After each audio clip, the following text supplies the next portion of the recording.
اللہم صلی علی محمد و آل محمد۔ برادران محترم، انسان کی تمام کوششوں، تمام حرکتوں، تمام اقدامات کا واحد مقصد کامیابی کا حصول ہے۔ منزل کوئی بھی ہو، اچھی یا بری، پیش نظر نتیجہ جائز ہو یا ناجائز، ہر انسان اپنے ہر عمل کا نتیجہ کامیابی کی صورت میں چاہتا ہے۔ فرد بھی اپنی زندگی میں کامیابی ڈھونڈتا ہے، قومیں بھی اسی کامیابی کے لیے سرگرداں ہیں، اور جب ساری دنیا کامیابی و کامرانی کی تلاش میں ہے تو ملت اسلامیہ جو اس عہد میں اپنے آپ کو ترقی کی دوڑ میں بہت پیچھے پاتی ہے، اسے بھی بہت شدت سے یہ تمنا پریشان کرتی ہے کہ کاش اس کی زندگی بھی ایک کامیاب قوم کی زندگی ہو جائے۔ ایک طرف قرآن مجید پر جب وہ نظر دوڑاتا ہے تو ایک نہیں بہت سے اعلانات یہ خبر دیتے ہوئے ملتے ہیں کہ انسان دولت ایمان سے مالا مال ہونے کے بعد کامیاب و کامران ہو جاتا ہے۔ کبھی ارشاد ہوا وَلِلَّهِ الْعِزَّةُ وَلِرَسُولِهِ وَلِلْمُؤْمِنِينَ وَلَكِنَّ الْمُنَافِقِينَ لَا يَعْلَمُونَ۔ عزت اللہ کے لیے ہے، عزت رسول کے لیے ہے، اور عزت مومنین کے لیے ہے۔ یہ اور بات ہے کہ منافق اس بات کو نہیں جانتے۔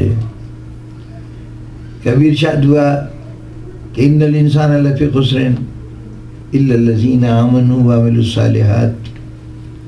اس دنیا میں ہر شخص نقصان میں ہے، خسارے میں ہے، گھاٹے میں ہے، سوائے اس کے جو ایمان لایا اور عمل صالح کیے ہے۔ کبھی ارشاد ہوا قد افلح المؤمنون، مومن تمام کے تمام فلاح پا گئے۔ کبھی اس مفہوم کی آیتیں آئیں کہ والذین آمنوا وعملوا الصالحات اولئک هم الفائزون، جو لوگ ایمان لائے اور عمل صالح کیا وہی کامیاب ہیں۔ اب بار بار خبر یہ کہ ایمان والے کامیاب ہیں، ایمان والے بامراد ہیں، ایمان والے فائدے میں ہیں، اور ایمان والے عزت دار ہیں، لیکن جب نظر دوڑائی تو ارد گرد یہ سارے میدان خالی نظر آئے۔ مسلمان عزت کے بجائے بے عزتی کا سامنا کر رہا ہے، کامیابی تو بڑی دور کی بات ہے، انتہائی پستی میں زندگی گزار رہا ہے۔ آج کے اس معاشرے میں جہاں آپ بیٹھے ہیں وہاں بھی مسلمان ہونا ایک عیب بن گیا ہے۔ کوشش کی جاتی ہے کہ ہمارا یہ تشخص، ہماری یہ شناخت لوگوں تک نہ جا سکے، لوگوں کو نہ پتہ چلے کہ یہ مسلمان ہیں۔ تو آخر سبب کیا ہے؟ کہاں سے وہ کامیابی ملے جس کامیابی کا اللہ نے وعدہ کیا ہے؟ تو آج کے عہد میں جب انسان کو کامیابی نظر نہیں آتی، ذہنوں میں تصور مختلف ملکوں کی طرف جاتا ہے جہاں اسلام کا نام لیا جاتا ہے، جہاں کے رہنے والے مسلمان ہیں، تو سوچتا ہے کہ ان میں شاید کوئی کامیاب مثال مل جائے، تو اسے اکثر جگہوں پر دولت اور وسائل کی فراوانی کے باوجود، اللہ کی بے پناہ نعمتوں کے باوجود کیفیت یہ نظر آتی ہے کہ وہ دوسروں کی غلامی کر رہے ہیں۔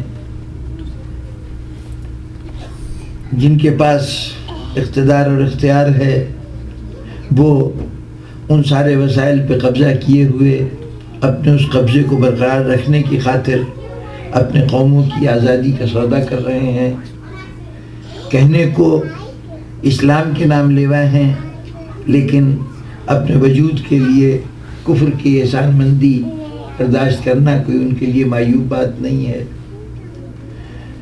پھر مسلمان جب دیکھتا ہے کہ آج تو کہیں کوئی کامیاب نظر نہیں آ رہا اسلام کے جھنڈے تلے، اسلام کا نام لیوا، تو وہ ماضی کی طرف سفر شروع کرتا ہے کہ کہیں کوئی ماڈل مل جائے، رول ماڈل، جس کو وہ سامنے رکھ کر کامیابی حاصل کرے۔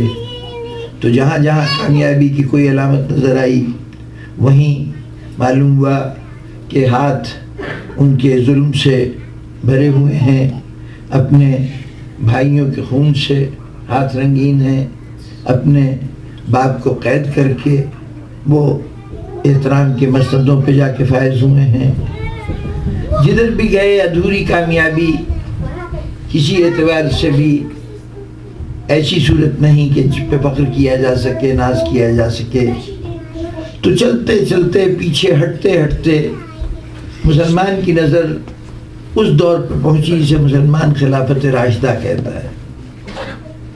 اب یہاں پر جا کے نگاہیں جم گئیں کہ ہاں یہ دور ضرور کامیابی کا دور ہے، اس لیے کہ مسلمان جدھر قدم رکھتا تھا ادھر کامیابی اس کے قدم چومتی تھی، میدان جنگ میں جاتا تھا تو علاقے فتح کرتا چلا جاتا تھا، دولت کے پیچھے بھاگتا تھا تو مال غنیمت کی شکل میں بے پناہ دولت مسلم معاشرے میں آ رہی تھی۔ دین کے میدان میں بھی مسلمان بہت ہی زیادہ دیندار تھا۔ اگر حیات رسالت میں 5 نمازوں سے گزارا ہوتا تھا تو اب اسے دین سے اتنا شغف پیدا ہو گیا تھا کہ سارا سال میں صحیح کم از کم کسی سال کے 1 مہینے میں وہ 1 آدھ نماز اپنی مرضی سے بھی بڑھا لیتا تھا کہ زیادہ سے زیادہ عبادت کی جائے۔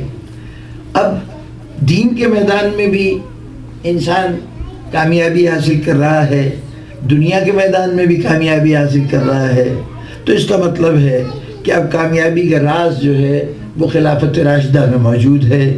ہمیں اس عہد میں واپس جانا چاہیے۔ چنانچہ دنیا میں مسلمانوں کے مملکتوں میں جہاں جہاں یہ فکر ہوئی کہ مسلمان دوبارہ ترقی کرے، مسلمان کوئی بلندی حاصل کرے، انہوں نے نعرہ لگایا کہ ہمیں خلافت راشدہ کے نظام کو دوبارہ نافذ کرنا چاہیے، خلافت راشدہ کے عہد میں واپس جانا چاہیے۔ یہاں پر ایک گزارش کرنی ضروری ہے کہ مسلمان تو پیچھے ہٹتے ہٹتے خلافت راشدہ تک پہنچا، یعنی تجھے 1400 سال میں سے 1450 سال میں سے اس 30-35 سال کے دور کے علاوہ پورے سفر میں کہیں تجھے کامیابی نظر نہیں آئی۔ تو وہاں تک پہنچا جہاں خلفائے راشدین حکومت کر رہے تھے۔ تو جب اتنا پیچھے ہٹا ہے تو کیوں نہیں براہ راست اور چند سال پیچھے جا کے رسول کے عہد میں چلا جاتا، کیونکہ اس سے بڑی کامیابی تو خلفائے راشدین کی بھی نہیں تھی۔ صفر سے اتنی بڑی مملکت کا وجود میں آ جانا، یعنی جہاں سے شروع کیا گیا ہے وہاں پر حضور یکا و تنہا ایک آواز ہے جو مکے میں بلند ہو رہی ہے، ساری دنیا اس آواز کے مخالف ہے۔ اس آواز نے پورے معاشرے کو بدل کے رکھ دیا ہے، ہر چیز تبدیل ہو گئی ہے، اور انجام کار جب دنیا سے جا رہے ہیں تو خلفائے راشدین جس حکومت پہ نازاں ہیں وہ حکومت رسول چھوڑ کے گئے ہیں۔ تو جس نے کچھ نہ ہوتے ہوئے اتنا کچھ دے دیا، اس عہد میں کیوں نہیں جاتے؟ خلافت راشدہ پہ کیوں رک جاتے ہو؟ یہ کیوں کہتے ہو کہ ہمیں خلافت راشدہ کا نظام چاہیے، خلافت راشدہ کا عدل و انصاف چاہیے، خلافت راشدہ کی خوشحالی چاہیے؟ ارے بھائی یہی سب چیزیں براہ راست رسول سے طلب کرو، ان کے عہد سے طلب کرو۔ تو مجھے نہیں معلوم کہ اس کا کیا جواب دیا جائے گا، لیکن میری سمجھ میں جو جواب آتا ہے وہ یہ ہے کہ جب رسول کے عہد کی کامیابی دیکھتے ہیں تو اس کامیابی کے پیچھے رسول کا وہ بے داغ کردار ہے کہ جس کے اندر کوئی خامی نہیں، کوئی عیب نہیں، کبھی کسی برائی سے کوئی سمجھوتا نہیں، کہیں کسی غلط بات سے کوئی کمپرومائز نہیں، جہاں بھی حق سامنے ہے وہاں پر اس طرح حق میں استقامت کا مظاہرہ کر رہے ہیں کہ دنیا کی کسی طاقت کا نہ خوف ہے نہ ڈر ہے، بے نیاز ہو کر حق کی تائید کر رہے ہیں۔ مسلمان نے سوچا یہ تو بڑا مشکل کام ہے، رسول کے طرز عمل پہ چلنا تو بہت دشوار ہے۔ وہ چاہتا تھا ایسی کامیابی ملے کہ جس کامیابی کے اندر اس کو زیادہ زحمت نہ کرنی پڑے، جہاں برائی سے سمجھوتا کرنا پڑے وہاں برائی کو اختیار کر لے، جہاں اچھائی سے کام نکلتا ہو وہاں نیک صفت بن جائے، کبھی اگر دھوکہ دینے کی ضرورت پیش آئے دھوکہ بھی دے دے، چالاکی کرنے کی ضرورت پیش آئے تو وہ بھی کر دے، بددیانتی کا مظاہرہ کرنا ہو تب بھی ہو جائے، اور ان سب چیزوں کے ساتھ جو کامیابی حاصل ہو وہ کامیابی بڑی شاندار کامیابی ہے۔ اس کامیابی میں ہمیں کوئی خاص زحمت نہیں ہوگی، تو کیوں نہ اس دور میں جایا جائے جہاں ہم جیسے ایسے ہی لوگ ہوتے ہیں، جہاں ذہن میں یہ خیال ہے کہ ان لوگوں سے سبق حاصل کریں جو ہماری طرح تھے، وہ سب ان کی بھی زندگی میں وہی کچھ تھا جو ہماری زندگی میں تھا۔ تو ایسی کامیابی کے لیے مسلمان تیار ہے۔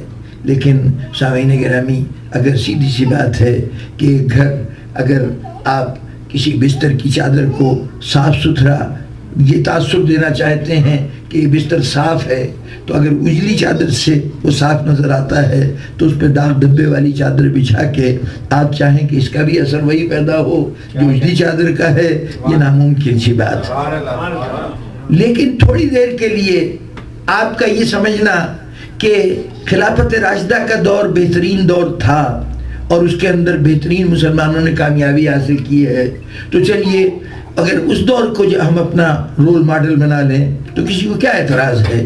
آخر اس صورت میں ہم بھی کامیابی حاصل کر لیں گے۔ تو میں عرض کروں گا کہ ذرا اس عہد کی دیکھیں، میں ان لوگوں میں سے نہیں ہوں جو یہ کہے کہ نہیں صاحب وہ تو دنیا کی کامیابی تھی، اصل کامیابی تو آخرت کی کامیابی ہے، یا وہ مادی کامیابی تھی، اصل کامیابی تو روحانی کامیابی ہے۔ آپ کا یہاں موجود ہونا، اپنے وطن سے اپنے عزیزوں سے دور ہو کے یہاں بیٹھنا، وہ خود اس بات کی علامت ہے کہ خود آپ اپنی زندگی میں اسی معاشی، اسی مادی، اسی دنیاوی کامیابی کی تلاش میں سرگردہ ہیں جو اس عہد میں کامیابی سمجھا جا رہا تھا۔ تو اگر آپ کے لیے یہ کامیابی ہے تو ان کے لیے بھی یہ کامیابی ہے، اور آج دنیا کی تمام قومیں اسی قوم کو کامیاب سمجھتی ہیں جس کی اقتصادی صورتحال بہتر ہو، جو فوجی اعتبار سے طاقتور ہو، جس سے دشمن خوف زدہ ہوتے ہوں، تو کہا جاتا ہے یہ آج اس دور کی سپر پاور ہے، یہ بڑی طاقت ہے۔ تو کامیابی کا پیمانہ تو آپ نے دنیا کے حوالے سے ہی رکھا ہے، آپ بھی یہی سمجھتے ہیں، اہل دنیا بھی یہی سمجھتے ہیں۔ تو پھر یہ کہنا کہ نہیں صاحب اس عہد کی کامیابی تو وہ تو خالصتاً دنیا داری کی کامیابی تھی، ایسی کوئی بات نہیں۔ کامیابی کامیابی ہوتی ہے، اس کو مختلف خانوں میں تقسیم نہیں کیا جا سکتا۔ مسئلہ یہ نہیں ہے کہ وہ کامیابی تھی یا نہیں تھی، ہم مانتے ہیں کہ اس عہد کا وہ دور ایک کامیاب دور تھا، لیکن سوال یہ ہے کہ جن لوگوں کے عہد میں وہ کامیابی تھی، جو لوگ اس وقت مسند اقتدار پہ بیٹھے تھے یا جو لوگ اس وقت مسند اقتدار سے محروم کیے گئے تھے، کیا کسی خاص شخص کی محرومی اور کسی شخص کی تخت پہ بیٹھنا یہ اس کامیابی کا سبب ہے، یا ان لوگوں کا تخت پر بیٹھنا اتفاق سے، یعنی ایک تاریخی اتفاق ہے کہ کامیابی ہو رہی تھی اور کچھ لوگ اس وقت تخت پر بیٹھے ہوئے تھے؟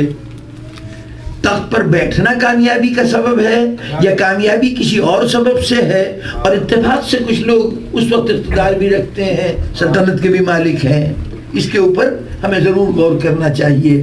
اس لیے غور کرنا چاہیے کہ جب کبھی کوئی واقعہ ہوتا ہے، کوئی بات ہوتی ہے، تو یہ کوئی انسیڈنٹ ہے کہ بہت سی چیزیں اس کے ساتھ بھی ہو رہی ہوتی ہیں، تو اب اس میں یہ فیصلہ کرنا کہ یہ جو بہت سی چیزیں ساتھ ہو رہی ہیں ان میں سے اصل کاز کیا ہے، اصل سبب کیا ہے، اس بات کے رونما ہونے کا یہ بہت طور آپ کو صحیح نتیجے پہنچنے کے لیے انتہائی ضروری بات ہے۔ یہ اصول سامنے رکھنا چاہیے کہ جب بہت سی چیزیں ہو رہی ہوں تو ورنہ پھر آپ توہم پرست یعنی وہم کا شکار شخصیت بن کے رہ جائیں گے کہ اگر یہ دیکھیں کہ صاحب ادھر ایکسیڈنٹ ہو رہا ہے، ادھر ایک بلی سامنے سے گزر رہی ہے تو چونکہ بلی گزر رہی ہے اس لیے ایکسیڈنٹ ہو گیا. جی اگر اس طرح سے سوچیں گے تو دنیا ہمیں وہم پرست کہے گی اور ہمارے کسی فیصلے کو بھی منطقی یا لاجیکل نہیں سمجھا جائے گا. یہی سمجھایا جائے گا کہ یہ غلط نتیجے نکالتے ہیں. اب اگر صورت احوال یہ ہو، اب یہاں صبح کیسے ہوتی ہے آپ کے سنڈیاگو میں مجھے نہیں معلوم، میں تو جس بیک ورڈ علاقے کا آدمی ہوں وہاں پہ صبح کے وقت کچھ علامتیں خاص ظاہر ہوتی ہیں. عام طور پر اخبار والا بہت سویرے پہنچ جاتا ہے اور وہ زور سے اپنے اخبار کا بنڈل بنا کے جب مارتا ہے تو عموماً گھر کے دروازے کے اوپر اس زور سے ٹکراتا ہے کہ پتہ چلتا ہے کہ ہاں بھائی صبح ہو گئی، اخبار والا آ گیا. پھر سب سے بڑی میں مسلم ریاست کا رہنے والا ہوں، ہر محلے میں ماشاءاللہ 4 5 مسجدیں ہوتی ہیں، آبادی کم ہوتی ہے مسجدیں زیادہ ہوتی ہیں. اس حالت میں اس میں سب سے بڑی علامت یہ ہوتی ہے کہ مؤذن اذان دینا شروع کر دیتا ہے. اور ذرا سے پیچھے چلا جاؤں تو وہ زمانے تھے کہ گھروں میں مرغیاں پالی جاتی تھیں تو گھر میں مرغ بولنے لگا زور سے تو لوگوں نے کہا کہ صبح ہو گئی. اب یہ اس طرح کی بہت سی باتیں، دودھ والا آ گیا. ایک زمانے میں صفائی کرنے والے آیا کرتے تھے گلیوں میں اور وہ صبح جھاڑو پھیر کے گلی صاف کرتے تھے، وہ بھی سویرے آتے تھے. اب کوئی کہے کہ یہ جو صبح یہ جو ہر طرف روشنی پھیلی ہے اس لیے پھیلی ہے کہ اخبار والا آیا تھا. کوئی یہ کہے کہ یہ جتنی روشنی ہے یہ اس مؤذن کے اذان کا نتیجہ ہے. یہ جو ہر چیز نظر آ رہی ہے دکھائی دے رہی ہے یہ اخبار والے کا یا جتنی باتیں ہوئی تھیں اس کا نتیجہ ہے. تو ہر شخص کہے گا کہ یہ تو اتفاق ہے کہ اس وقت اخبار والا آ گیا، اس کیفیت کا اس کے آنے سے کوئی تعلق نہیں. تو ہمیں غور کرنا چاہیے کہ یہ جو کامیاب دور مسلمانوں کا گزرا ہے یہ کامیاب دور کسی وجہ سے کسی اور وجہ سے ہے یا ان لوگوں کی وجہ سے ہے جو تخت کے اوپر بیٹھے ہوئے تھے. یہ بات غور طلب ہے. ہمیں بجائے اس کے کہ حقائق سے ہم انکار کر دیں کہ نہیں وہ دور ہی مناسب نہیں تھا، نہیں وہ دور بالکل اچھا تھا، لیکن سبب کیا تھا اور ان حضرات کا وہاں پر موجود ہونا جو لوگ مسند اقتدار پہ بیٹھے تھے ان کا اس کامیابی میں رول کیا تھا، اس کی حیثیت کیا تھی. تو اس کے لیے آئیے ذرا سے ایک نظر ہم اس وقت کو دیکھیں. ایک سوال آپ کے سامنے کہ اسلام آیا، ایک نیا دین تھا. یہ نیا دین جو تھا یہ ایک محض ایک تبدیلی تھی یا یہ ایک انقلاب تھا؟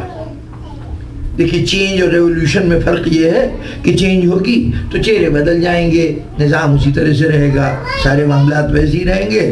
پہلے فلاں صاحب حکومت کرتے تھے اب فلاں صاحب آ گئے، پہلے فلاں صاحب اس جگہ پہ پائے جاتے تھے اب فلاں آ گئے. آپ نے کوئی چھوٹی موٹی اپنی انتظامی انجمن یا کوئی ترتیب دی ہوگی، تبدیلی یہ ہوگی کہ یہ عزا خانہ بھی رہے، مجلس ماتم بھی ہوتی رہیں. کل یہ موجودہ ذمہ دار حضرات پیچھے ہٹ جائیں، کچھ اور لوگوں کو اوپر سامنے لے آئیں، تو اس نوعیت کی بات جو ہے یہ تبدیلی کہلائے گی. انقلاب یہ ہوتا ہے کہ کسی سوسائٹی میں چیزوں کو ناپنے کے جو پیمانے ہوتے ہیں جس کو ہم ویلیوز کہتے ہیں وہ ویلیوز بدل جائیں. یعنی کل جو عزت دار کہلاتا تھا وہ اب نئے پیمانوں کے مطابق بے عزت سمجھا جائے اور اب عزت کا پیمانہ بالکل بدل جائے. پہلے جو چیزیں معاشرے کے لیے پسندیدہ سمجھی جاتی تھیں وہ ناپسندیدہ ہو جائیں اور جن کو کل ناپسندیدہ سمجھا جاتا تھا وہ آج پسندیدہ ہو جائیں. جیسے اس سے پہلے جس کا قبیلہ بڑا ہے وہ شخص بڑا ہے، جو پیسے والا ہے وہ بڑا آدمی ہے، جو 10 20 100 50 آدمی اپنے ساتھ مددگار رکھتا ہے وہ بڑا ہے، جو فلاں نسل سے تعلق رکھتا ہے اس نسل میں ہونا کسی کے لیے بڑائی کا سامان ہے. اسلام نے کہا کہ نہ نسل کی بڑائی قبول، نہ قبیلے کی بڑائی قبول، نہ دولت کی بڑائی قبول، ہم تو اس کو بڑا مانیں گے جو تقویٰ رکھتا ہے. تو اب یہ ایک معیار بدل گیا، اب چیزوں کو ناپنے کا پیمانہ بدل گیا. اسلام جب آیا تو اس نے تمام پیمانے بدل دیے. کل کی غیرت کا تقاضا یہ تھا کہ بچیاں پیدا ہوں تو ان کو سپرد خاک کر دیا جائے، زندہ دفن کر دیا جائے. آج یہ غیرت نہیں ہے، ظلم ہو گیا، قدریں بدل گئی نا سوسائٹی کی. تو اسلام انقلاب تھا، تبدیلی نہیں تھا.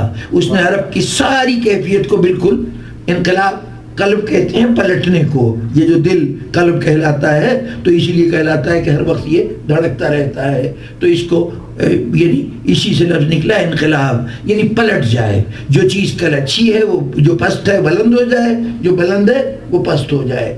تو اب اسلام ایک انقلاب تھا۔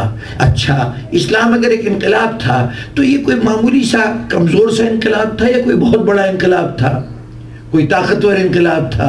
تو جناب والا طاقت کا تو اس سے اندازہ لگا لیجئے کہ ابھی بات ہوئی کہ ایک فرد واحد کھڑا ہوتا ہے، ایک آواز بلند کرتا ہے، اور 23 سال میں دنیا کا جغرافیہ بھی بدل جاتا ہے، دنیا کی تاریخ بھی بدل جاتی ہے۔ مختصر سے عرصے میں فکری اعتبار سے بھی تبدیلی آ گئی کہ اب خدا کی وحدانیت کا نام لیا جانے لگا۔ یعنی اندازہ لگائیے کہ اسلام سے پہلے کئی فرعون پیدا ہوئے، کئی نمرود پیدا ہوئے، کئی انسان ایسے تھے کہ جنہوں نے خدائی کا دعویٰ کیا، لیکن اسلام نے توحید کا ایسا سبق پڑھایا ہے کہ اس وقت سے لے کے آج تک پھر کسی کی جرت نہیں ہوئی کہ وہ انسانوں کے سامنے انسان ہوتا ہوا خدائی کا دعویٰ کر سکے۔ مزاج میں خدائی بہتوں کے تھی، بہت آرزو رکھتے تھے کہ خدا بن جائیں، لیکن زبان کو یہ جرت نہیں ہوئی کہ وہ اعلان کر سکے کہ ہم خدا ہیں۔ یہ سب اسلام سے پہلے ہوا کرتا تھا۔ اب توحید کے مقابلے میں کوئی ایسا تصور نیا نہیں آ سکتا۔ وہ جتنے مذاہب ہیں جو ایک سے زیادہ خداؤں کی پرستش کرتے تھے وہ سب اسلام سے پہلے ہیں، چاہے ان کے پیروکار موجود رہیں، لیکن کوئی نیا مذہب ایسا نہیں آ سکا جو ایک سے زیادہ خدا کی بات کرے۔ جو لوگ ایک سے زیادہ خدا کی بات کرتے تھے انہوں نے بھی ایک خدا کو اپنے ایک سے زیادہ خداؤں کو جمع کر کے کوئی نتیجہ نکال کے ایک بنانے کی کوشش کی۔ اگر پہلے 3 خدا تھے تو کہا یہ 3 بھی دراصل ایک وحدت کی صورت ہے، یہ ٹرینٹی بھی یونٹی کی ایک پہچان کی صورت ہے۔ تو غرض یہ کہ کثرت کو بھی وحدت میں بدلا جا رہا ہے۔ یہ سب اسلام کے انقلاب کا نتیجہ ہے جس کے اثرات ہر دور میں جاری و ساری چلے جا رہے ہیں۔ تو یہ معمولی انقلاب نہیں تھا۔ حکومت کے اعتبار سے اتنی بڑی حکومت کا قائم ہو جانا، فکر کے اعتبار سے ایک نئی فکر کا معاشرے میں آ جانا اور اس کا اس تیزی سے دنیا کے اندر پھیل جانا۔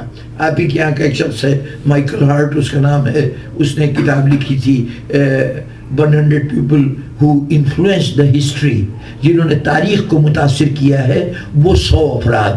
تو ان 100 افراد میں اس نے نمبر 1 سب سے پہلی ہستی جس کو قرار دیا ہے وہ خود پیغمبر اسلام صلی اللہ علیہ وآلہ وسلم ہے۔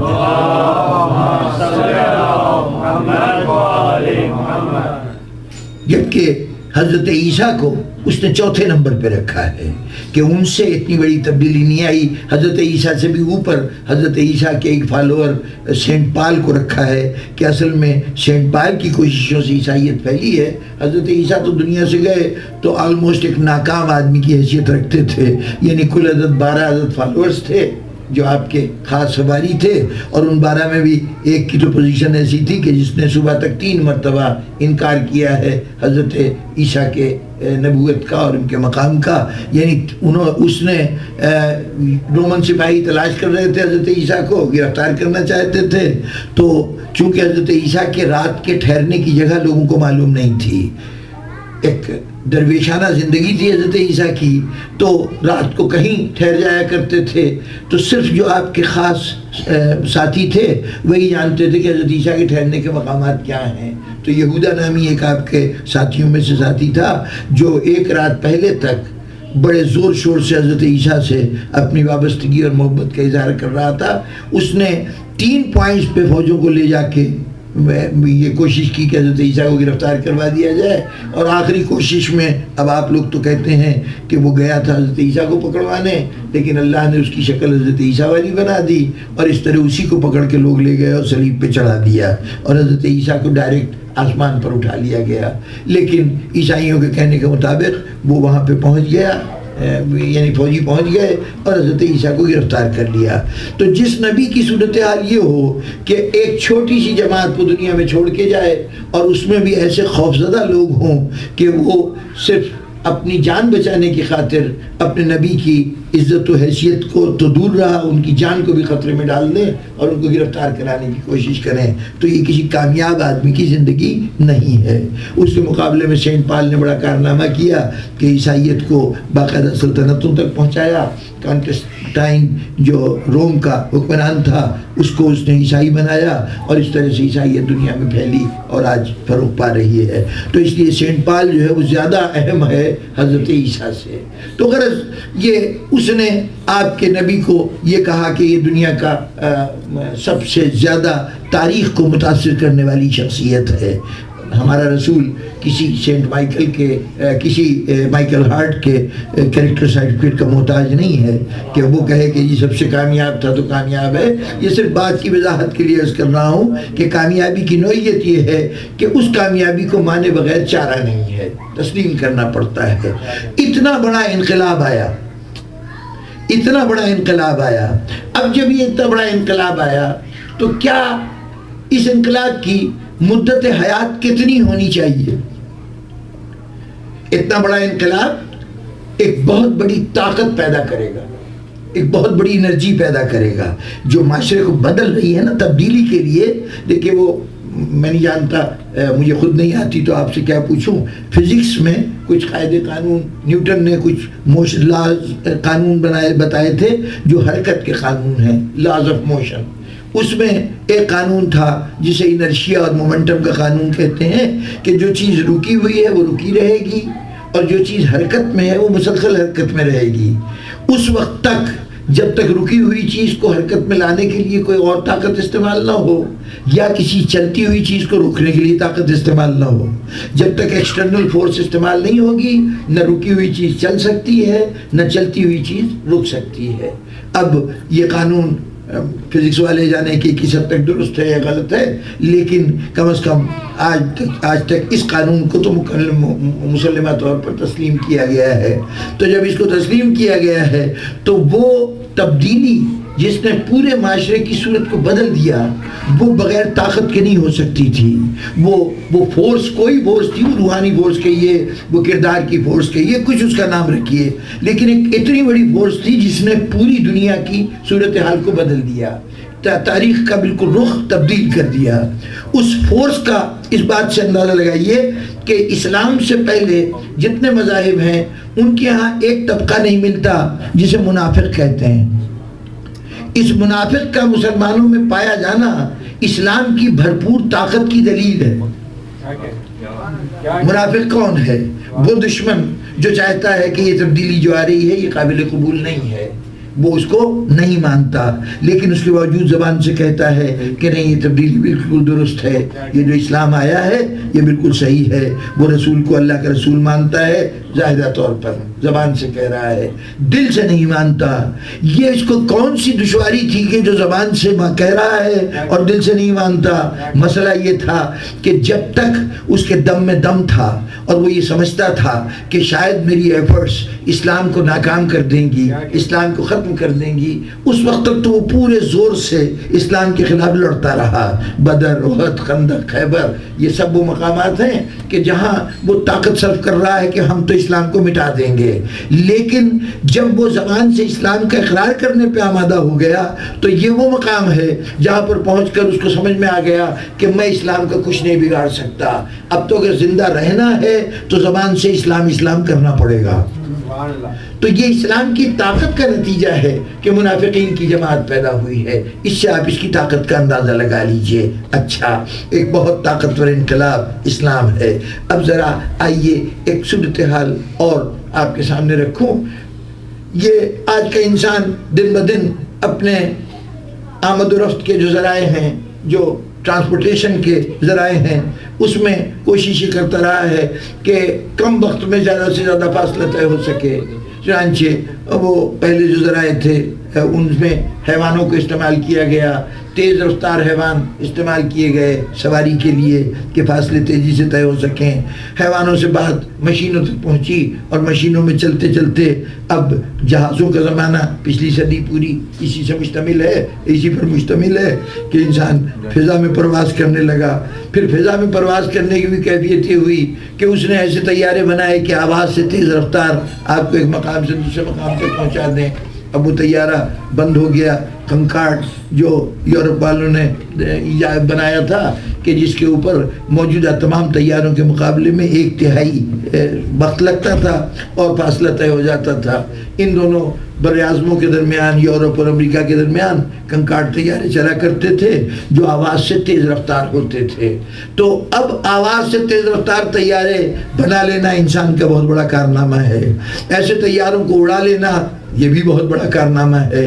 لیکن ایمانداری کی بات پوچھئے تو ان طیاروں کا بنانا، ان کا اڑانا شاید اتنا بڑا کارنامہ نہیں تھا جتنا اس رفتار سے اڑتے ہوئے طیارے کو زمین پہ روکنا کارنامہ تھا. جب یہ طیارے اترتے تھے تو ان کو روکنے کے لیے جو عام ذرائع طیاروں کے لیے استعمال ہوتے ہیں وہ ذرائع استعمال نہیں ہوتے تھے، بلکہ اس کے پیچھے پیراشوٹ کھلتا تھا جو طیاروں کو روک رہا ہوتا تھا. انجن کو بہت پہلے بند کر دیا جاتا تھا تاکہ جب تک نیچے اترے اس وقت تک یہ طاقت جتنی کم ہو سکے کم ہو جائے. پھر اب اندر بیٹھا ہوا پائلٹ اور بھی بہت کچھ کر رہا ہے. وہ جو بھی اس میں بریک کا نظام ہے وہ بریک لگا رہا ہے. جتنا زیادہ ہوا کی ریزسٹنس پیدا کر سکتا ہے پروں کو وہ شکل دے رہا ہے کہ ہوا کو روک سکے. یہ سارے کام کر رہا ہے. پیراشوٹ کھلا ہوا ہے، بریکوں پر پیر یا ہاتھ جس طرح سے بھی بریک لگتے ہیں جہاز کے، مجھے نہیں معلوم کیا طریقہ ہے، تو اس طریقے سے بریک بھی لگا رہا ہے. اس نے وہ تمام چیزیں جس سے ہوا کو بھی ایک وسیلہ بنایا جا سکے جہاز کے روکنے کا، ان طریقوں کو استعمال کر رہا ہے. پھر بھی یہ جہاز بڑے کئی میل کا فاصلہ طے کر کے تب جا کے رکتا تھا. اب اگر میرا جیسا کوئی شخص رن وے کے بیچ میں کہیں کھڑا ہوا ہو، نہ اس کو وہ مقام نظر آ رہا ہو جہاں جہاز نے لینڈ کیا ہے، نہ وہ مقام نظر آ رہا ہو کہ جہاں جہاز جا کے رک جائے گا، وہ درمیان میں کھڑا ہوا ہے. اس نے دیکھا کہ جب جہاز اس کے سامنے سے گزرا ہے تو اس وقت اس کی رفتار کم از کم 200 میل فی گھنٹہ تھی. اس وقت درمیان میں جہاں سے گزرا تو 200 میل فی گھنٹہ تھی. اب جو گاڑیاں آپ سب کے پاس ہوں گی زیادہ اعلیٰ درجے کی ہوں گی، میں معمولی سی گاڑی رکھتا ہوں، وہ بیچاری اگر 60 میل پہ بھی چل لے تو بڑا کارنامہ ہے اس کا. اب میں نے سوچا کہ کیوں نہ میری گاڑی بھی اس رفتار سے سڑک کے اوپر چلے، کم از کم اتنی رفتار تو ہو نا جتنی اس طیارے کی رفتار تھی. میں نے دیکھا اس وقت طیارے میں کیا کیا ہو رہا ہے، جو کچھ ہو رہا ہے وہ ساریوں کی لسٹ بنائی کہ بریک کے اوپر اس کے پیر تھے، اس میں جتنے ونگز تھے اس کے اندر وہ اس کی پوزیشن یہ تھی کہ ہوا کے سامنے بھی رکاوٹ بن رہے تھے، پیچھے ایک پیراشوٹ بندھا ہوا تھا، انجن بند تھا. میں نے جا کے اپنی اس گاڑی کا انجن بند کیا، پیچھے پیراشوٹ باندھا، سیٹ پہ بیٹھ کے بریک لگانے لگا اور اب کہہ رہا ہوں کہ جناب یہ تو 200 میل فی گھنٹہ چلنی چاہیے تھے. لیکن اب میری گاڑی اپنی جگہ سے حرکت نہیں کر رہی ہے. اگر آپ میں سے کوئی سمجھدار آدمی وہاں پہ پہنچ گیا تو فوراً کہے گا میاں یہ تمہاری ناسمجھی ہے کہ جو تم یہ ان چیزوں سے جہاز اپنے اس کو جہاز کی رفتار سے چلانا چاہتے ہو. ارے بھائی یہ تو تمام چیزیں اس لیے تھیں کہ اتنا تیز رفتار طیارہ اس کو روکنے کے لیے جب تک یہ نہ کیا جاتا یہ رکتا ہی نہیں. تو یہ روکنے کا انتظام تھا، تم اسے چلانے کے لیے استعمال کر رہے ہو. روکنے کا انتظام تھا، تم چلانے کے لیے استعمال کر رہے ہو. اب میں قسم کھا کے کہتا ہوں کہ جناب یہ 200 میل فی گھنٹہ کی رفتار سے جا رہا تھا طیارہ جب میں نے دیکھا ہے، اور اس میں یہ ساری چیزیں ہو رہی تھیں. تو وہ جو جا رہا تھا وہ کس طرح جا رہا تھا؟ نہ انجن چل رہا ہے، نہ بریک، یعنی بریکیں بھی دبی ہوئی ہیں. تمام وہ ذرائع استعمال کیے جا رہے ہیں کہ آپ کہہ رہے ہیں کہ یہ روکنے کے لیے تھا. تو پھر وہ طیارہ رک کیوں نہیں رہا تھا؟ وہ اتنا تیز کیوں چل رہا تھا؟ کہا یہ اس وقت انجن کی طاقت سے نہیں چل رہا تھا. یہ جو طاقت پہلے بھر گئی تھی نا پرواز کے دوران، ابھی اس طاقت کو ختم کرنے کے لیے کچھ وقت درکار ہے. یہ اس طاقت کو ختم کرنے کے لیے پیراشوٹ کھلا ہوا تھا، اس طاقت کو ختم کرنے کے لیے بریکیں دبی ہوئی تھیں. تو اب اس کا یہ مطلب ہوا کہ یہ جو کچھ عمل ہو رہا ہے اس عمل کو طیارے کی پرواز کا سبب نہ قرار دو، بلکہ یہ سمجھو کہ یہ چیزیں جو ہیں ان کو سمجھنا پڑے گا کہ یہ طیارے کو روکنے کے لیے ہے، یہ طیارے کو پرواز کرانے کے لیے ہے. اور اس کو کیسے معلوم کرو گے؟ کیا طریقہ ہوگا؟ اس کا طریقہ یہ ہوگا کہ تم اس جگہ جا کے کھڑے ہو جاؤ جہاں طیارے کو انجام کار، جہاں پر رن وے ختم ہوتا ہے. اگر رن وے کے خاتمے پر یہ طیارہ اوپر اٹھ جائے تو جو کچھ ہو رہا رہا تھا، اس کو اڑانے کے لیے ہو رہا تھا. اگر رن وے کے اوپر پہنچ کر یہ طیارہ رک جائے تو سمجھ لو جو کچھ پہلے ہو رہا تھا وہ اس کے اندر پہلے سے موجود قوت کو ختم کر کے اس کو روکنے کے لیے ہو رہا تھا. جی اچھا، اب جناب والا اگر یہ مثال واضح ہے تو پھر اب آئیے دوبارہ کہ اسلام ایک طاقتور انقلاب تھا، بہت طاقتور انقلاب تھا، جس نے پہلی مرتبہ دنیا مذہب میں منافق پیدا کر دیا. ورنہ اس سے پہلے عیسائیت میں، یہودیت میں منافقت کا نام نہیں سنتے. یہ اس کی طاقت کا نتیجہ تھا. اب رسول کی آنکھیں بند ہوئیں تو کیا رسول کے آنکھیں بند ہوتے ہی وہ طاقت ختم ہو جائے گی؟ وہ جو اتنی انرجی، اتنی فورس جو پیدا ہوئی تھی، جس نے مومنٹم عطا کی ہے مسلم دنیا کو، وہ مومنٹم فوراً ختم نہیں ہو جائے گی. اگر چولہے پہ چڑھی ہوئی ایک پتیلی ہو، اس میں پانی کھول رہا ہو، اتار کے نیچے رکھ دیجئے، چولہے سے تعلق نہیں رہا، لیکن اگلے آدھے گھنٹے تک اس کو آپ ہاتھ نہیں لگا سکیں گے، اس لیے کہ اتنی حرارت بھر چکی ہے کہ وہ حرارت ختم ہوتے ہوتے کچھ وقت لگے گا. اگر کچھ بھی نہ کیا جاتا تو رسول کی دی ہوئی طاقت سے جو قوم تیار ہوئی تھی، اس قوم کو کم از کم ابھی سینکڑوں سال تک اس طاقت کا مظاہرہ کرتے رہنا چاہیے تھا. لیکن ہم نے دیکھا کہ خود آپ نے بتایا کہ خلافت راشدہ، حضور نے فرمایا ہے کہ خلافت راشدہ صرف 30 سال رہے گی اور اس کے بعد تو یہ بالکل لوٹنے کھسوٹنے والوں کی حکومت بن جائے گی. یعنی آپ نے رسول کے لائے ہوئے انقلاب کی مدت صرف 30 سال قرار دی. ذرا غور فرمائیے کہ بالشویک ریولوشن آئے، روس کے اندر انقلاب آئے، 1914 میں انقلاب آیا تھا تو پچھلی صدی کے خاتمے کے ساتھ جا کے وہ انقلاب ختم ہوا ہے. انسانوں کا لایا ہوا ایک مقامی قوم کے اندر انقلاب، وہ بھی تقریباً 100 سال کا عرصہ گزار جاتا ہے، اور رسول کا لایا ہوا انقلاب اتنا کمزور تھا کہ 30 سال کے اندر دم توڑ دیتا.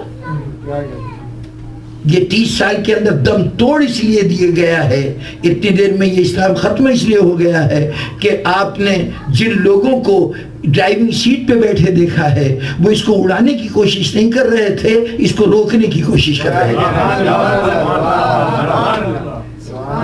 اور اگر کوئی کہے کہ جناب اس کی دلیل کیا ہے تو آپ تو خود کہہ رہے ہیں کہ 30 سال کے بعد یہ نظام ختم ہو جائے گا. ختم ہو گیا، آپ کا یہ کہنا کافی ہے. اور اگر یوں سمجھ میں نہیں آتا تو آپ یہ دیکھ لیجئے کہ جن لوگوں نے جو اس 30 سال کے بعد جو لوگ پیدا ہوئے ان کی کیفیت کیا ہے.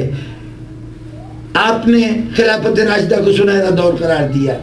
شبلی نعمانی ایک شخصیت گزرے ہیں، انہوں نے کہا کہ حضرت ابوبکر اور حضرت عمر تاریخ اسلام کے چاند ستارے، چاند و سورج تھے، مہتاب اور آفتاب تھے. ٹھیک ہے، مہتاب و آفتاب تھے. یہ مہتاب و آفتاب کس نے پیدا کیے؟ اس ریولوشن نے پیدا کیے جو رسول لائے ہیں، اس انقلاب کی پروڈکٹ ہیں جو رسول لے کے آئے ہیں. اس کے نتیجے میں وہ شخصیتیں پیدا ہوئیں جس کو آفتاب و مہتاب کہا جاتا ہے. اگر یہ رسول کی پروڈکٹ ہیں تو ان کا مہتاب و آفتاب ہونا رسول کے کارنامہ ہے. تو یہ بتائیے کہ اس کے بعد جب مسلم معاشرے میں مروان اور یزید جیسے لوگ پیدا ہونے لگے تو ان کے پیدا ہونے کی ذمہ داری کس پہ ڈالی جائے گی؟ رسول کی پروڈکٹ مہتاب و آفتاب ہیں، اور مہتاب و آفتاب کی پروڈکٹ یہ اندھیرے ہیں جن کا نام یزید و مروان ہے. اس کا مطلب یہ ہے کہ قافلہ اسلامی اب پرواز کے بجائے یہ طیارہ اسلامی اب جا کے رک رہا ہے، اور جب رکا ہے تو خود سے نہیں رک سکتا، مومنٹم میں ہے نا. تو مومنٹم کو ختم ہونے کے لیے کوئی تو طاقت استعمال ہوئی ہوگی. اگر تعریف کرنی ہے تو اس بات کی تعریف کیجئے کہ رسول کے لائے ہوئے اتنے بڑے انقلاب کو اتنی جلدی ختم کر دیا.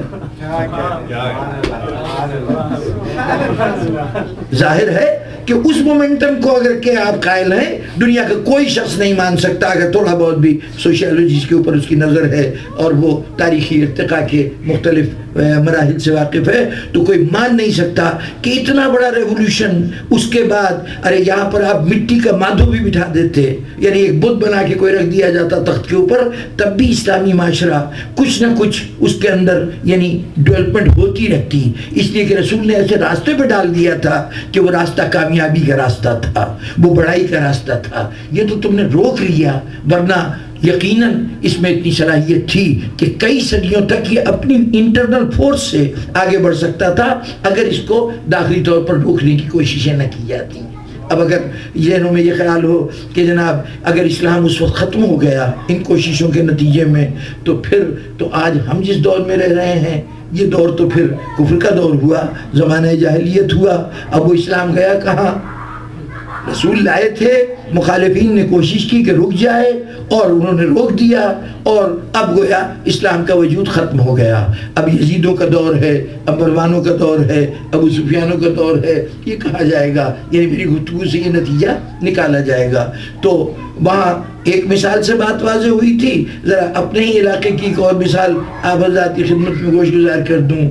ہمارے ہاں اکثر اب چونکہ پانی کا مسائل اس نوعیت کے ہیں کہ پہاڑوں پہ بارشیں بہت زیادہ ہوئیں تو وہ پانی بہہ کے نیچے آیا، اب جو دریا ہیں وہ اپنے حدود سے باہر نکل کے بہنا شروع کر دیتے ہیں۔ ہر دفعہ کوئی نہ کوئی علاقہ ایسا ہوتا ہے کہ جو اس بہتے ہوئے پانی کا نشانہ بن جاتا ہے، اور ہمیں ہر دفعہ شور مچانا پڑتا ہے کہ ہمارے آدمی ڈوب گئے، سیلاب نے تباہ کر دیا۔ اس سیلاب کی آمد و رفت کی کیفیت کو اگر غور فرمائیے تو دریا دو کناروں کے درمیان اطمینان سے بہ رہا تھا، اوپر پہاڑوں پہ خوب بارش ہوئی، چاہے یہاں بارش نہ ہوئی ہو، لیکن وہ جو پہاڑوں کی بارش تھی وہ بہ بہ کے آتی گئی، اور ہوتے ہوتے اتنی زیادہ ہوئی کہ پانی کناروں سے باہر آ گیا۔ جب تک کناروں کے اندر تھا ارد گرد کے سارے علاقے خشک پڑے ہوئے تھے، بہت سی جگہیں بنجر تھیں، وہاں کبھی پانی کا قطرہ بھی نظر نہیں آتا تھا، لیکن اب جو پانی دریا میں باہر نکلا تو اب کیفیت یہ ہوئی کہ بلندیاں بھی ڈوب گئیں، پستیاں بھی ڈوب گئیں، جو خشک علاقے تھے وہ بھی ڈوب گئے، جہاں کوئی تری تھی وہ بھی ڈوب گئے، ہر چیز ہر طرف پانی پانی نظر آ رہا ہے۔ اب آپ کسی بلند جگہ پہ جا کے کھڑے ہوتے ہیں اور اس پانی کی طرف دیکھتے ہیں، طریقہ یہ ہے کہ ہیلی کاپٹر پہ چڑھ جائیے اور یہ دیکھیے کہ سیلاب کی وہ سطحیں کیا ہیں۔ تو اب آپ پرواز کرتے ہوئے پانی پہ نظر ڈالیے تو جہاں کل خشکی تھی وہاں بھی پانی ہے، کل جہاں پستی تھی وہاں بھی پانی ہے، جہاں بلندی تھی وہاں بھی پانی ہے، ہر طرف پانی پانی نظر آ رہا ہے۔ دریا جو ہے اس کی حدیں بے انتہا بڑھ گئی ہیں۔ اب کوئی کہے کہ اس میں اصلی دریا کہاں ہے اور یہ سیلابی پانی کہاں گیا ہے، یہ بتانا بالکل ناممکن ہے۔ آپ پوائنٹ آؤٹ نہیں کر سکتے کہ یہاں اصلی دریا کہاں ہے اور اضافی دریا کہاں ہے، لیکن 3 دن 4 دن 5 دن گزرتے ہیں، رفتہ رفتہ ادھر بارشیں ختم ہوتی ہیں، ادھر جو پانی آیا ہوا ہوتا ہے یہ سمندر میں جاتا ہے، اب یہ پانی سمٹنا شروع ہوتا ہے، جتنا بلندیوں کی طرف پانی گیا تھا وہ پھر دریا میں آ جاتا ہے۔ اور اب کیا ہوا کہ جو علاقے پہلے خشک تھے اس سیلاب سے پانی کے اندر ڈوب گئے تھے، اب پھر وہ خشک ہو گئے، جہاں پہلے پانی نظر نہیں آتا تھا وہاں اب بھی پانی نظر نہیں آ رہا، اور دریا ہے کہ دونوں دیواروں کے دونوں کناروں کے درمیان اطمینان سے بہتا ہوا چلا جا رہا ہے۔ بس یہ سمجھ لیجئے کہ یہ جو اسلام تھا نا اس کی بھی صورتحال یہ تھی کہ یہ اللہ کی رحمت تھی جو انسانیت کے لیے آئی تھی۔ پہلے انبیاء آتے رہے اللہ کی رحمت بن کر پیغام اسلام پہنچاتے رہے، ہوتے ہوتے وہ نبی آیا کہ جو رحمت للعالمین تھا۔ اب جب ایمان کی بلند، جب یوں سمجھیے کہ کائنات کی بلندیوں پر رحمت الہی کے یوں نزول ہوا تو اب ایمان کے دریا میں فلڈ آ گیا۔ اب کل جتنے کافر تھے وہ بھی مسلمان نظر آنے لگے، کل کے ابو سفیان بھی رضی اللہ ہو گئے، جو کل تک کے ملعون و مردود تھے اب سب رضی اللہ ہو گئے۔ کیا کریں کہ یہ دریا بھی اب پتہ ہی نہیں چل رہا کہ اس میں اصلی دریا کہاں ہے اور یہ سیلابی دریا کہاں ہے، اب کوئی حدیں نہیں ہیں۔ چنانچہ جتنی شخصیتیں ہیں وہ سب کے سب اب عزت و احترام سے پکاری جا رہی ہیں، سب مسلمان ہو گئے۔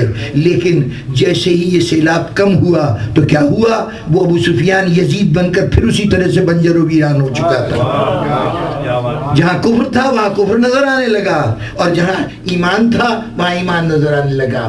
وہ زمینیں کہ جو اس دوران میں پانی نظر آ رہی تھیں وہ تو خشک ہو گئیں، وہ پھر وہاں پر جو پہلے کفر تھا وہ دوبارہ کفر نظر آنے لگا۔ لیکن کیا ہوا کہ پہاڑوں سے جو پانی چلا تھا وہ پانی ان دو کناروں کے درمیان کہ ایک طرف ایک کنارے کا نام اہل بیت تھا، دوسرے کنارے کا نام قرآن تھا، اور ان دونوں کے درمیان ایمان کا دریا بہتا جا رہا تھا۔ جہاں سے چلا تھا وہاں سے لے کر سمندر کی آخری حدوں تک، جو سمندر کی آخری حدیں قیامت تھی، ان پوری حدوں کے درمیان یہ پانی نہ اس میں کوئی ملاوٹ تھی نہ کوئی عیب تھا، جہاں سے بھی پانی پیا، جس گھاٹ پہ جا کے پانی پیا، وہ 5 ہوں 12 ہوں 14 ہوں، جس گھاٹ پہ پانی پیا ایک ہی رنگ ہے، ایک ہی بو ہے، ایک ہی ذائقہ ہے، کوئی تبدیلی نظر نہیں آ رہی۔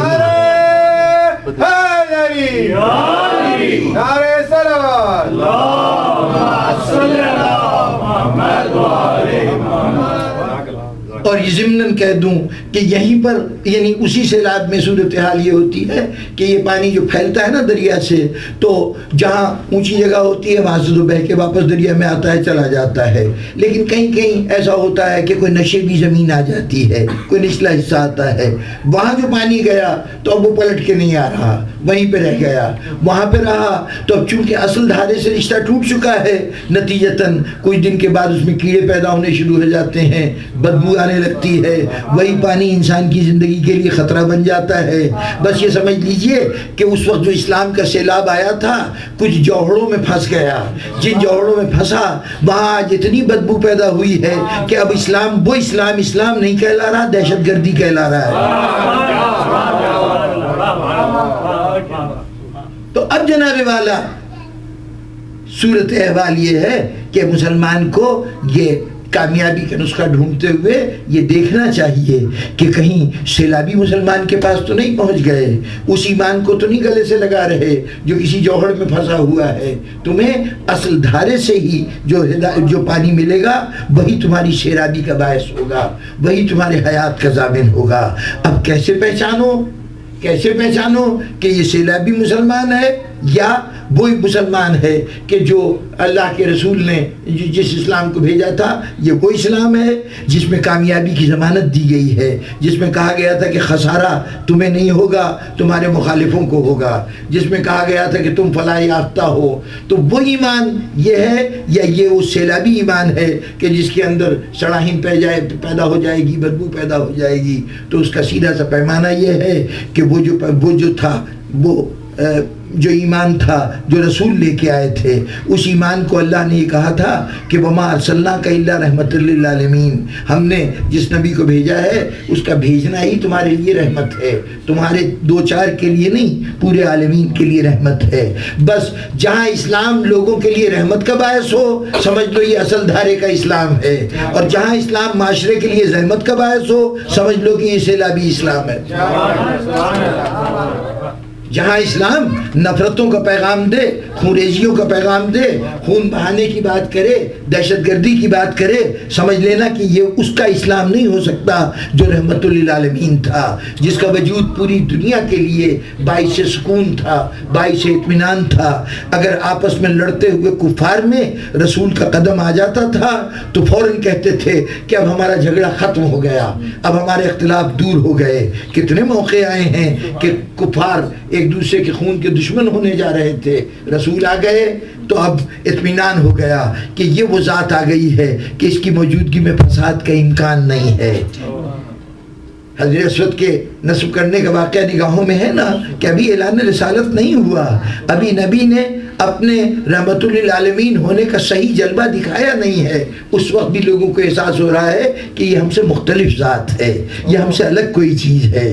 تو بس بزرگان محترم، جب رحمت کی جہاں رحمت نظر آئے وہاں اسلام ہے، اور جہاں اسلام کے نام پر مصائب آ رہے ہوں، تکالیف آ رہی ہوں، سمجھ لیجئے کہ یہ اسلام نہیں ہے بلکہ یہ وہ سیلابی اسلام کا نتیجہ ہے۔ اور اگر یہ بھی پہچان نہ سمجھ میں آئے تو آپ کے سامنے کئی پیمانے مختلف اوقات میں رکھے گئے، یہ بھی بتا دیا گیا کہ حق کی پہچان کیا ہوتی ہے، یہ بھی بتا دیا گیا باطل کی پہچان کیا ہوتی ہے۔ چونکہ حق و باطل تم نگاہوں سے نہیں دیکھ سکتے تھے تو اللہ نے اپنے حبیب کے ذریعے سے کچھ ایسی شخصیتوں سے متعارف کرا دیا کہ ان شخصیتوں میں سے یہ کل ایمان ہے، وہ کل کفر ہے۔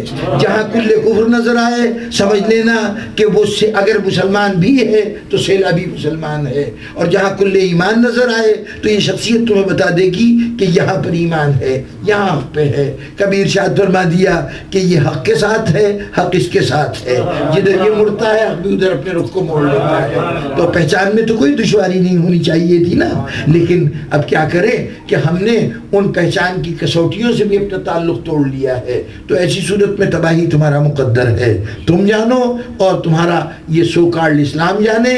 اس کے ذریعے سے نہ تمہیں عزت مل سکتی ہے نہ کامیابی مل سکتی ہے۔ کیا تمہارے سامنے تو ایسے واقعات موجود نہیں ہیں کہ جو تمہاری پہچان کی آنکھوں کو کھول سکیں اور تمہیں پہچانوا سکیں کہ حق کدھر ہے اور باطل کدھر ہے؟ اگر تمہیں کچھ نظر نہیں آتا تو آؤ کم از کم ایک واقعہ تو ایسا ہے کہ جو آنکھیں کھول دینے کے لیے کافی ہے، اور وہ واقعہ کربلا کا واقعہ ہے۔ اس کو اس حوالے سے مت دیکھو کہ کون کس پارٹی سے تعلق رکھتا ہے، کس کا عقیدہ کیا ہے، کس کا نظریہ کیا ہے، کون کس قسم کی تعلیمات دنیا کو دے رہا ہے۔ ان تمام باتوں کو چھوڑ دو، صرف کربلا کے کچھ مناظر ہیں، ان مناظر کو دیکھتے جاؤ اور اس کے بعد فیصلہ کرتے جاؤ کہ اس منظر میں کون سی پارٹی وہ ہے کہ جو باعث رحمت ہے، اور کون سی پارٹی وہ ہے جو باعث دہشت ہے، کون سی پارٹی انسانیت کی نمائندگی کرتی ہے اور کون سی جماعت انسانیت دشمنی کی نمائندگی کرتی ہے۔ کسی مذہب، کسی عقیدے کی ضرورت نہیں ہے۔ تمہارے سامنے ایک شخص ہے، ہاتھ میں 6 مہینے کا بچہ ہے، اور وہ دنیا سے کہہ رہا ہے کہ اگر میں مجرم ہوں تو یہ بچہ تو خطا کار نہیں ہے، اسے چند قطرے پانی پلا دو، اس کو پانی پلا دو، اور اگر تمہیں یہ شبہ ہے کہ میں اس بچے کے نام پہ پانی مانگ رہا ہوں تو میں اس بچے کو یہاں اس تپتی ہوئی ریت پر لٹانے کے لیے تیار ہوں، اسے پانی پلا دو۔ لیکن رد عمل میں کیا ہو کہ کمان سے تیر چلے اور وہ تیر بچے کی گردن میں پیوست ہو جائے۔ بتائیے یہاں پوچھنے کی ضرورت ہے کہ ان دونوں فریق میں سے حق پہ کون ہے اور باطل پہ کون ہے؟ ان میں سے باعث رحمت کون ہے اور باعث زحمت کون ہے؟ حسین نے تو عجیب اہتمام کیا تھا کہ اگر کربلا میں ایک علی اصغر کی شہادت میں اس منظر کو تم پوری طرح نہ دیکھ سکو، ظاہر ہے کربلا میں واقعہ رونما ہوا تھا نا، تو یہاں کیا پتہ چلتا کہ یہاں پر مارے جانے والے کون تھے، مارنے والے کون تھے، مارے جانے کا طریقہ کیا تھا، انسان دوست کون تھا، انسان دشمن کون تھا۔ تو حسین نے عجیب اہتمام کیا ہے، ایک اصغر کو کربلا میں پیش کر دیا کہ یہاں انسانیت اور انسانیت دشمنی کی پہچان بن جائے، اور ایک اصغر کو جناب زینب کے ساتھ کر دیا کہ زینب جہاں جہاں جانا اس اصغر کے ذریعے سے بتاتے جانا انسان کون اور انسان کا دشمن کون ہے۔ آپ پہچان گئے کون سی ذات ہے؟ وہ اسی گود کی، جس گود سے اصغر آیا تھا نا، جس گہوارے پر کبھی اصغر جہاں سے حسین کو اصغر کو لے کے گئے تھے، اسی گہوارے پہ کبھی اس کی ایک بہن بھی آرام کیا کرتی تھی، اس کا نام سکینہ تھا۔ سامعین گرامی، جب حسین مقتل کی طرف جانے لگے ہیں نا، صرف یہ دیکھیے کہ انسانیت کدھر اور انسانیت دشمنی کدھر ہے۔ جب حسین مقتل کی طرف جانے لگے ہیں تو واقعی آپ کو اچھی طرح معلوم ہے، چلتا گھوڑا اس نے قدم روک لیے تھے، چلنے سے انکار کر دیا تھا۔ حسین نے نیچے دیکھا تھا، سکینہ قدموں سے لپٹی ہوئی تھی۔ حسین گھوڑے سے اترے تھے، بچی کو اٹھایا تھا، گود میں لے کے بیٹھ گئے تھے، کہا بیٹی اب مجھے جانے دے، تو آج رات جب سکینہ سے کہا نا کہ مجھے جانے دے، تو سکینہ نے کہا بابا میں تو آپ کے سینے پہ سونے کی عادی ہوں، میں کیسے میری رات گزرے گی؟ کہا بیٹے گھبراؤ نہیں، آج اپنی ماں کے پاس آرام کر لینا، ماں کے پہلو میں آرام کر لینا۔ تو اس نے چونک کے کہا بابا ماں کے پاس تو علی اصغر سوتا ہے، ماں کے پاس تو میرا بھائی علی اصغر سوتا ہے۔ کہا بیٹی آج سے نظام بدل گیا، آج سے نظام یہ ہوگا کہ علی اصغر میرے پاس سوئے گا، تو ماں کے پاس سوئے گی۔ سکینہ نے اس وقت پوچھا تھا کہ بابا آپ جو جا رہے ہیں تو کیا پلٹ کے آئیں گے؟ کہا بیٹی جتنے پہلے گئے جب وہ پلٹ کے نہیں آئے تو تیرا بابا بھی نہیں آئے گا، تو بیٹی اب تیرے سامنے یتیمی ہے اور زندگی کے باقی دن ہیں۔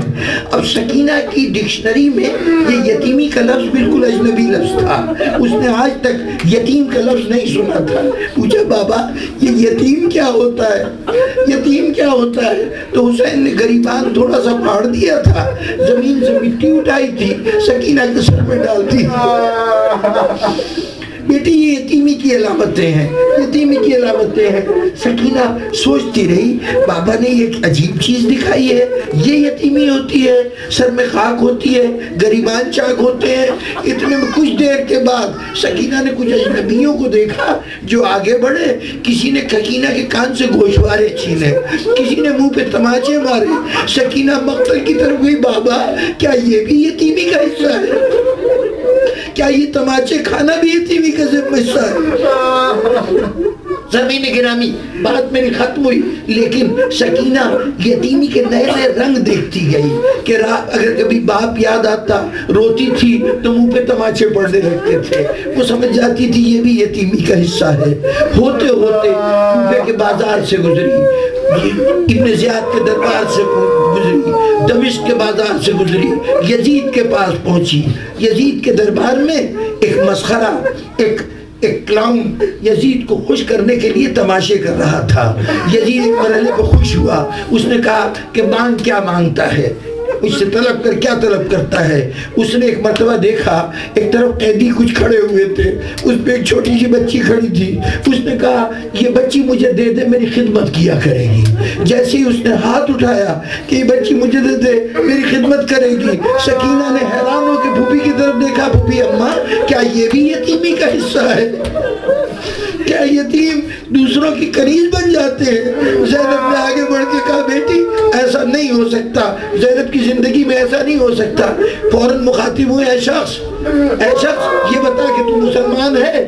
اس نے کہا ہاں مسلمان ہوں۔ کہا خبردار توبہ کر، تو نے جو بات کہی ہے نا اتنا سنگین جرم ہے کہ تیری دنیا بھی تباہ ہوگی آخرت بھی تباہ ہوگی۔ کیوں؟ کہا تو نے اس کی کنیزی کی بات کی ہے؟ ارے یہ فرزند یہ دختر رسول ہے، یہ رسول کی بیٹی ہے، اس گھرانے کی اولاد ہے۔ اس نے چونک کے پوچھا رسول کی بیٹی؟ کہا ہاں فاطمہ کا نام سنا ہے نا، فاطمہ کا نام سنا ہے نا، یہ اس کی پوتی ہے، اس کی پوتی ہے۔ ایک مرتبہ اس نے یزید کی طرف دیکھا کہ کیا سچ کہہ رہی ہے یہ بی بی؟ یزید نے سر ہلایا تو اب اس کی سمجھ میں اور کچھ نہیں آیا۔ اپنا خنجر نکالا، جس ہاتھ کو آگے بڑھایا تھا نا زور سے خنجر مار کے ہاتھ کاٹ دیا۔ کٹا ہوا ہاتھ اٹھا کے زینب کے قدموں میں رکھ دیا، بی بی اگر اس کٹے ہوئے ہاتھ سے معذرت قبول ہو جائے تو میری معذرت قبول کر لو، میں نے زندگی کا سب سے بڑا گناہ کیا ہے۔